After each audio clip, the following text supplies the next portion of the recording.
Isang mapagpalang araw po sa ating lahat. Ikinagagalak ko po na kayo po ay anyayahan na panoorin ang OHC video ng Mensahero ng Silangan. Sapagkat kung kayo po ay may mga katanungan sa inyong isipan na hindi nasasagot, baka sakali dito po masagot ang inyong mga katanungan. Sapagkat ako po, noong hindi ko pa po ito napapanood, marami din po akong mga katanungan na gumugulo sa aking isipan. Ngunit nung dumating po itong video na ito sa buhay ko at pinanood ko, dito po nagkaroon ng linaw ang mga gumugulo sa aking isipan. Lahat po nasagot. Kaya pagpapala po ito para sa akin. Sana sa inyo din po. Be blessed! At kung kayo po ay naliwanagan at nasiyahan sa inyong mapapanood, paki-like and share lang po. Follow the link po. Nasa baba lang. Thank you po!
Masayang bati mga Ophirians.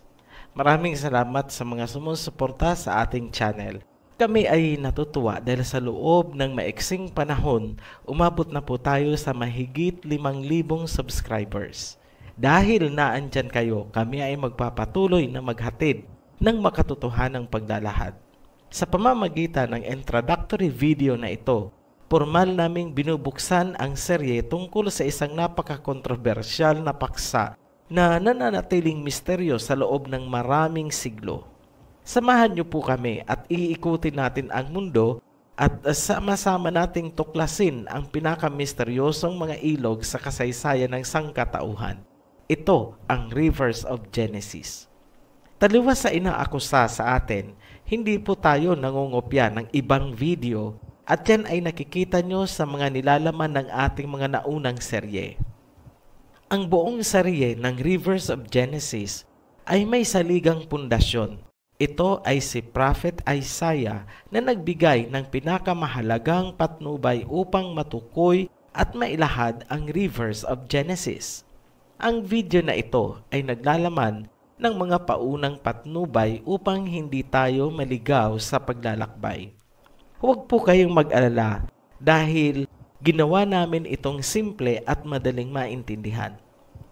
Matapos naming himayin at tingnan ang kabuuan ng mga compiled materials na gagawa natin ng video, kapansin-pansin na ang mga Rivers of Eden ay may malaking kaugnayan sa kaganapan ng mga propesiya na magaganap sa mga huling araw. Magbibigay po kami ng mga halimbawa upang maramdaman natin ang tunay na kahalagahan ng Rivers of Eden. Ang unang halimbawa ay matatagpuan sa Daniel chapter 10 verse 4. And in the 24th day of the first month, as I was by the side of the great river which is Hiddekel, I looked up, and there before me was a man dressed in linen, with a belt of fine gold from Uphaz around his waist. Mag-focus lang muna tayo sa lugar kung nasaan si Daniel noong nakita niya ang kanyang vision. Siya ay nasa pangpang ng Hiddekel. Itong Hiddekel, kung saan nagkaroon ng vision si Daniel, ay ang sinasabi sa Revelation 16:12 na matutuyo upang bigyan ng daan ang three kings from the east. Nasusulat sa Revelation chapter 16 verse 12, "And the sixth angel poured out his vial upon the great river Euphrates, and the water thereof was dried up, that the way of the kings of the east might be prepared." Ipapaliwanag namin pagdating sa talakayan paanong ang Hiddekel ay naging Euphrates sa maraming Bible versions. Tumuloy tayo sa susunod na halimbawa. Ito ay matatagpuan sa Zephaniah chapter 3 verse 9 and verse 10. Huwag po kayong malilito. Itong mga talata na aming ibinibigay ay mga pagpapatunay na mahalagang alamin natin ang lokasyon ng mga rivers of Eden bilang mga Hebreo. Nasusulat, "For at the time I will change the speech of the peoples to a pure speech, that all of them may call upon the name of the Almighty Father and serve Him with same or one accord. From beyond the rivers of Cush, my worshippers, my scattered people will bring me offerings." Kung tutuloy po tayo sa verse 12, nasusulat, "But I will live within you, the meek and humble, the remnant of Israel will trust in the name of the Almighty Father." Ang talata na yan ay may binabanggit na river. Patutunayan natin sa ating series na itong sinasabing rivers of Cush sa talata ay bahagi ng isang river of Eden. Bakit mahalaga ang rivers na yan? Dahil ang sabi ng Panginoon ay naandyan daw ang kanyang mga tao, my people. Sa verse 12, tinawag niya itong remnants. So, ibig sabihin ng remnants of Israel, ang ibig pong sabihin ay mga natitirang mga Israelita. At nasaan sila? Nasa Africa. Sa mga napanood at nasubaybayan ang mga pinagdaanan ng mga Hebreo, alam na nila na ang mga taong ito na nasa Africa ngayon ay mga natitira mula noong bumagsak ang Jerusalem na sinundan ng transatlantic slave trade. Sa mga hindi nakakaalam, inirekomenda namin or ini-advise namin na panoorin ninyo ang mga naunang video upang inyong maintindihan yung mga pinagdaanan ng mga Hebreo at nang kayo ay makarelate din dito sa mga video na aming inilalabas. Pangatlong halimbawa, bakit mahalagang alamin ang rivers of Eden ay nasusulat sa 1 Kings chapter 1 verse 38. "So Zadok the priest, Nathan the prophet, Benaiah the son of Jehoiada, the Cherethites and the Pelethites went down and had Solomon ride on King David's mule and brought him to Gihon. Zadok the priest then took the horn of oil from the tent and anointed Solomon." Analyze natin ang talata na yan. Si Solomon ay isinakay sa isang mule at sila ay bumaba papuntang Gihon kung saan na-anoint si Solomon bilang hari ng Israel. Saan po siya isinakay? Sa mule. Ano po ba ang mule? Isa po itong donkey o parang kabayo. Hayaan na lang po natin kung anong classification niya sa zoology. Ang importante, hindi yan submarine, hindi yan balyena upang dalhin si King Solomon sa bottom of the ocean. Yun po ang napakahalaga doon. Maliwanag po na si King Solomon ay isinakay sa mule at siya ay bumaba papunta sa Gihon. Sa makatuwid, ang Gihon po ay wala sa ilalim ng ocean. It is not in the bottom of the ocean. Bakit? Hindi naman po siguro marunong sumisid ang mule. At kung nasa bottom of the ocean, malamang nalunod si King Solomon. Ganun lang po kasimple, i-analyze yan. Huwag po tayong basta-basta na lang naniniwala sa kung ano-anong sabi-sabi. Tingnan natin kung ano ang nasusulat sa Biblia.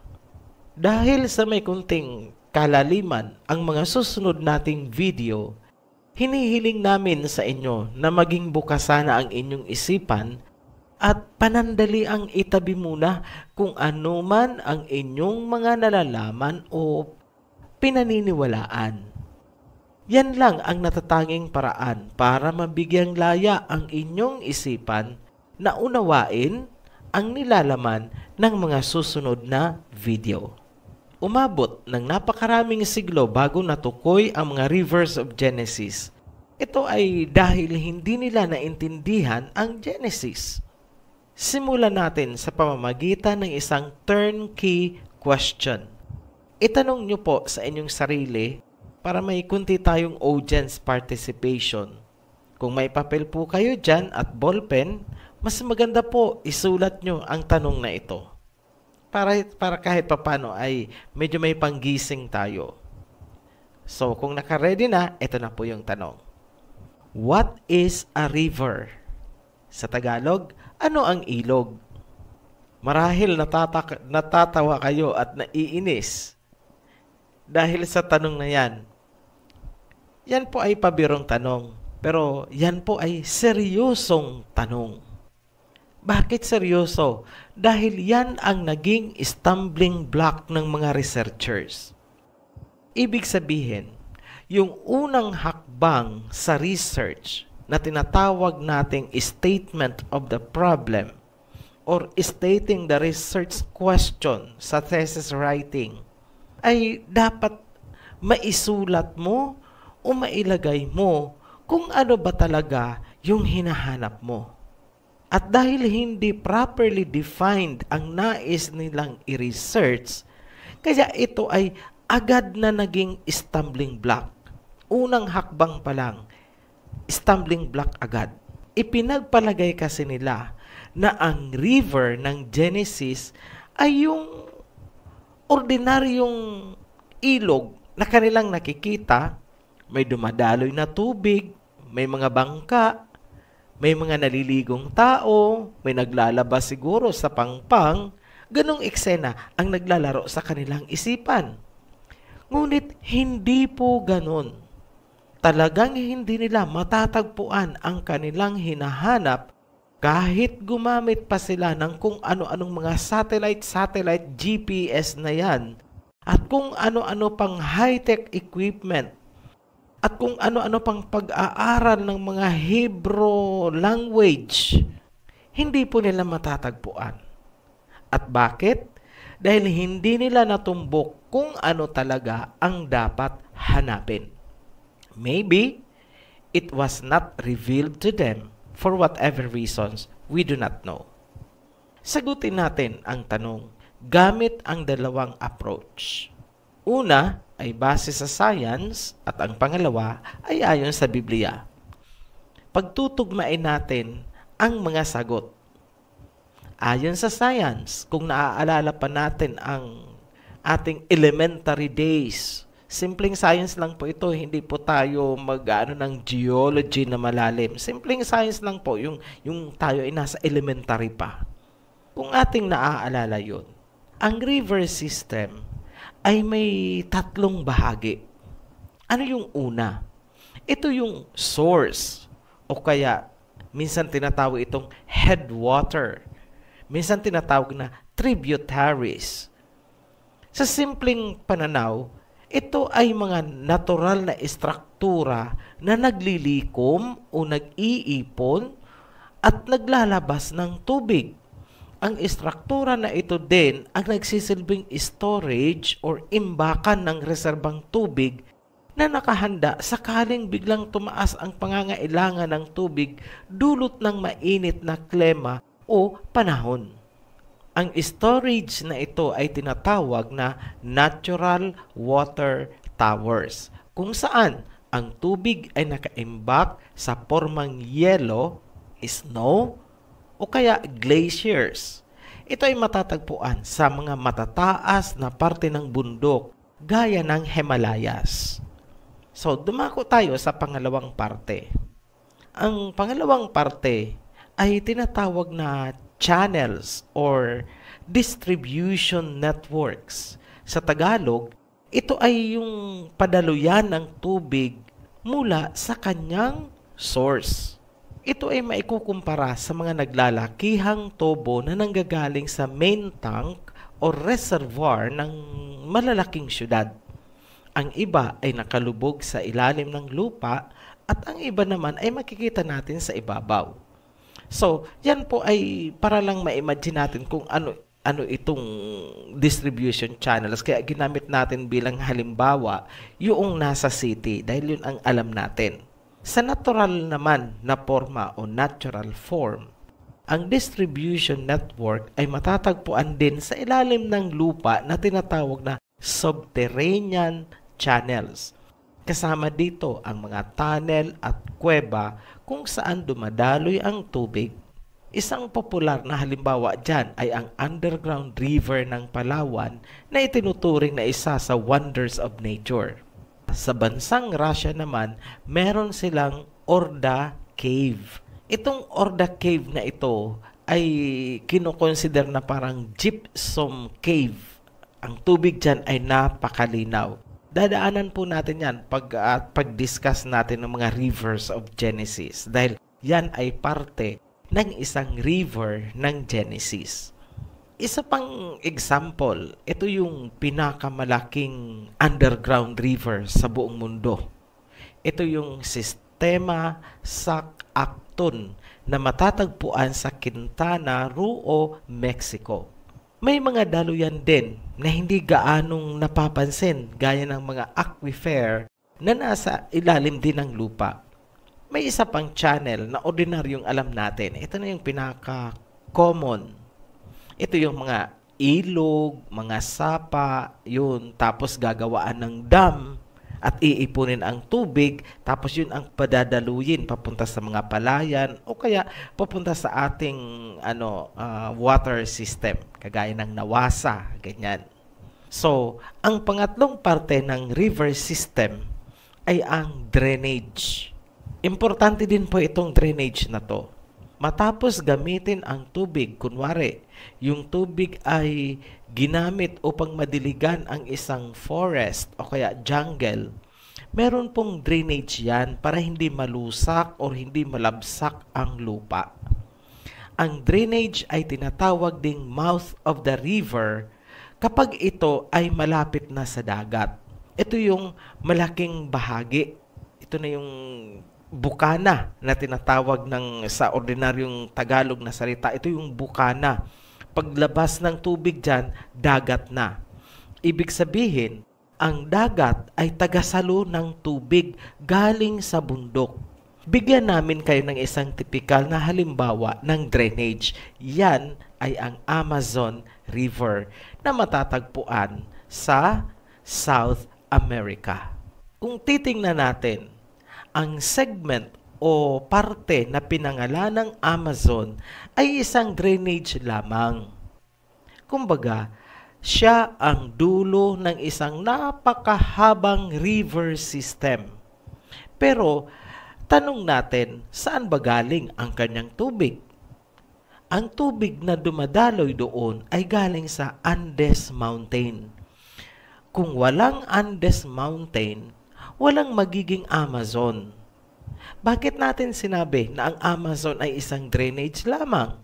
Kasi ang tubig nga ay nanggagaling sa mountain ranges ng Andes at pagkagaling doon, diniligan nito ang Amazon jungle.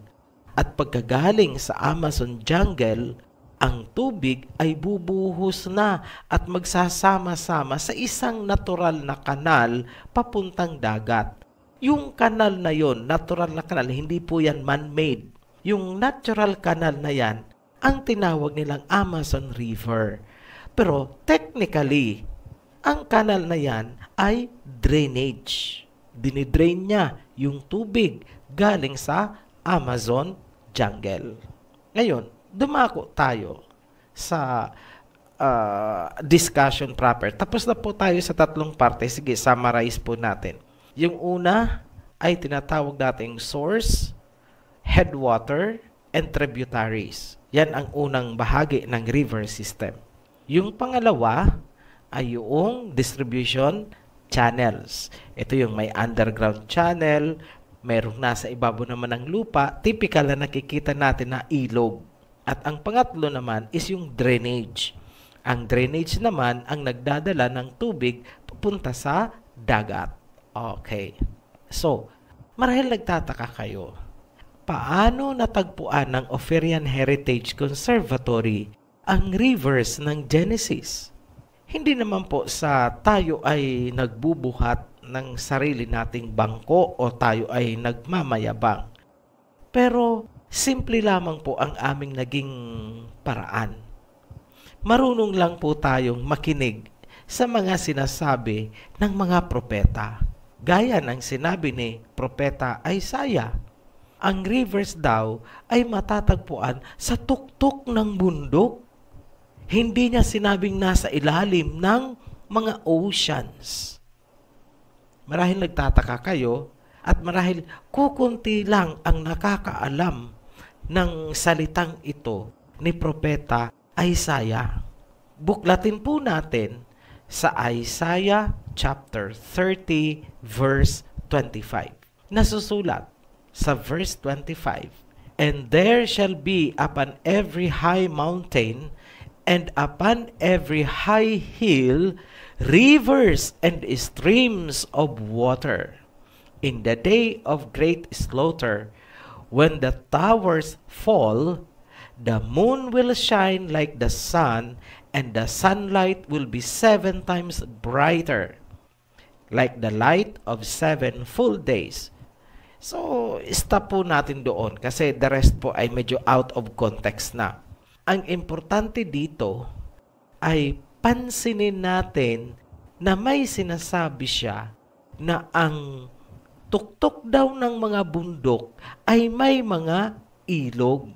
Every high mountain may rivers and streams of water. Ano ho ba yung hinahanap natin? Rivers of Genesis. Saan mo hahanapin yan? Tanungin mo si Prophet Isaiah. Isasagot niya sa'yo, tumingala ka sa tuktok ng bundok na andun yan. Alam namin, this is again a hard pill to swallow. Hindi ito kayang lunukin ng maraming tao. Maraming hindi ito tatanggapin. Kung alam nila ito, sana noon pa natukoy ang rivers of Genesis. Dahil kapag sinunod mo itong sinasabi ni Prophet Isaiah, napakadali mong ma-identify, ay eto pala yun. Number 1 branch ito. Number 2 branch ay andito. Number 3 ay eto. Ay number 4, pahalang pala siya. Yan ay kung susundin mo si Prophet Isaiah. Pero kung hindi, maliligaw ka talaga at ikaw ay lulusong sa ilalim ng Indian Ocean. Himayin natin ang talata. Ang verse 23 hanggang 24 sa bungad ng talata ay naglalarawan ng magandang ecology or environment. Sa verse 25, nilalarawan niya na mayroong rivers and streams sa tuktok ng bawat matataas na bundok. Hindi muna natin ipapaliwanag kung ano ba itong slaughter. Dahil yan po nga ay, kagaya ng nasabi na natin, out of context sa kasalukuyang topic. Mag-focus lang muna tayo sa environment na inilarawan ni Prophet Isaiah. Kung tatanungin natin ang mga environmentalist kung ano ang pakaintindi nila dito sa talata na ito, alam na alam agad nila ang kasagutan kung ano itong towers na babagsak dahil sa pag-init ng araw. Yan ang mga nakaimbak na tubig sa pormang yelo. Nasa tuktok po yan ng bundok at yan ay malulusaw or nalulusaw kapag uminit ang araw o kaya biglang uminit ang panahon dahil sa tinatawag nating climate change. At pag bumagsak ang mga yelo na yan, gumuho at yan ay natunaw, bubuhos ang tubig papunta sa mga lupain na nasa ibaba ng bundok. Yan po ang dinidescribe ni Prophet Isaiah. Klarado na ang gigantic mountains ay mga geologic structures na naglilikom o nag-iipon ng tubig galing sa atmosphere. Ang ibang tubig ay nakaimbak sa pormang yelo at ang iba naman ay diretsong nagiging tubig na. Yan ay naiipon sa shoulders at saka sa slopes ng bundok pababa hanggang sa maging ilog doon sa pinakamababang parte. At yun ang nakikita natin. Ngunit, bihira ang nakakapansin o nagbibigay ng halaga na ang mountain itself ay part of the river. And actually, the mountains, itong hilerang mountains na ito, is the mother river actually. So, pag nakakita ka ngayon, halimbawa nag-Google search ka, makikita mo kagad yan, parang ugat yan ng yung daluyan ng dugo sa katawan ng tao. May makikita kang medyo nasa ibabaw, makakapa mo, pumipintig pa, parang yung pulso, parang ganun. May mga fountains of water tayo, parang ganun siya. Ang iba naman ay hindi mo makikita, parang biglang nawala pero actually nasa ilalim ng lupa. Parang ganun lang po kasimple intindihin itong rivers of Genesis. Ngayon, ano naman ang kahalagahan ng rivers of Genesis? Ito yung naghahatid ng mga tubig sa mga kontinente. Yung mga bansa na dinadaanan ng river system na yan ay nakaasa para sa kanilang pangangailangan ng tubig dyan sa mga bundok na yan. Yan po ang tinutukoy na rivers of Genesis. So, bigyan po namin kayo ng isang halimbawa lang dito kasi magbibigay naman tayo ng maraming detalye at hindi mo na agad tayo magbibigay ng detalye na marami ngayon kasi baka mamaya, alam nyo na, unahan na naman tayo at sasabihin tayo na naman ang nangopya. Hindi po tayo nangongopya. Tayo po ang original nito. Itong idea na to is original ng Ophirian Heritage Conservatory. Wala po kayong makukuhang libro na nagsasabi na ang rivers of Genesis ay nasa tuktok ng bundok at ito ay ang mga hilera ng bundok. Wala po. It's only Ophirian Heritage kasi tayo po ay bumase sa salita ni Prophet Isaiah.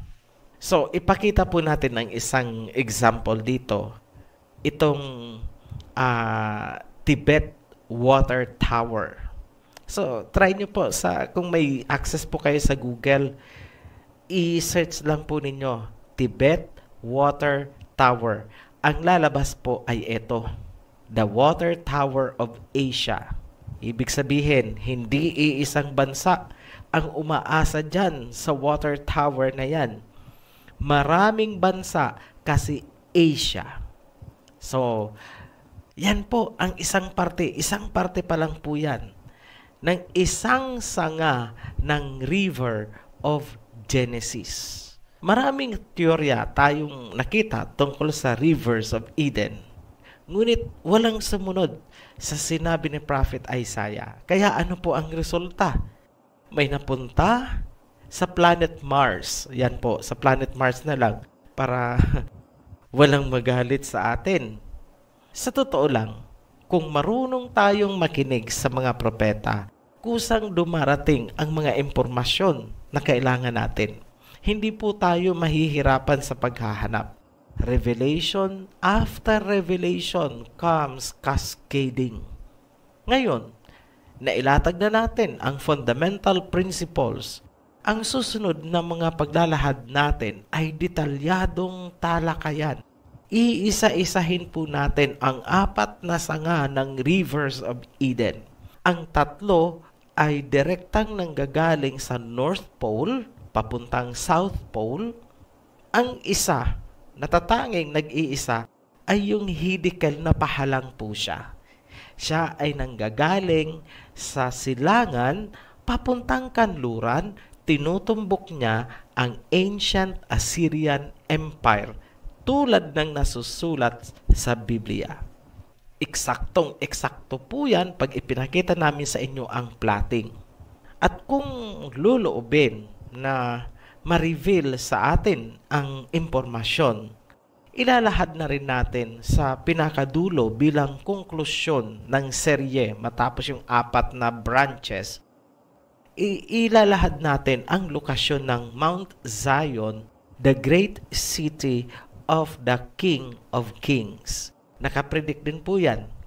Lahat po yan ay sama-sama nating tutunghayan sa pagpapatuloy ng ating serye na pinamagatang Rivers of Genesis.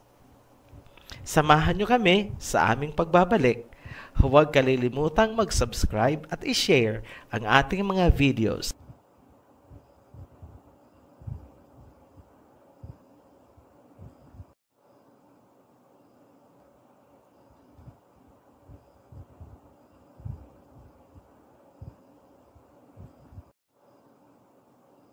Kung kayo po ay naliwanagan at nasiyahan sa inyong mapapanood, paki-like and share lang po.